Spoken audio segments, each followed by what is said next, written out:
And one of the things that we've been hearing all across the country from our constituents, from people all around the nation, is they're fed up with the failed policies of President Biden and Speaker Pelosi. And especially, they're angry about the inflation that all the trillions of dollars that have already been spent are causing and taking money out of the pockets of those families. President Biden, when he ran, he promised, if you make less than $400,000, you won't pay a dime in new taxes. The problem is, with the Biden inflation tax, that is already hitting hardworking families. In fact, lower-income families are hit the hardest by inflation. And what kind of inflation? I'm talking about the more than 40% that people are paying for higher gas costs. When they go to the grocery store, everything they're buying is more expensive. In fact, the reports are that this will be the most expensive Thanksgiving in history because of President Biden's inflation. And what is his answer?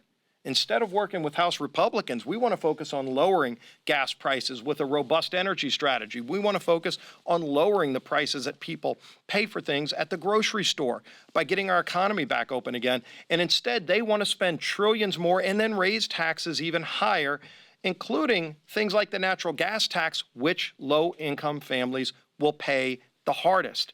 Again, breaking his promise of people less than $400,000 a year. Those families will pay a lot more in higher taxes. Estimates are up to 20% more in their electricity bills. And why do they want to raise these taxes? It's not to balance the federal budget. It's not to solve these crises that he's created. It's to create more programs like adding 87,000 more IRS agents. That's more than doubling the size of the IRS to then go snoop on people's bank accounts. And it's not the millionaires and the billionaires they plan on snooping.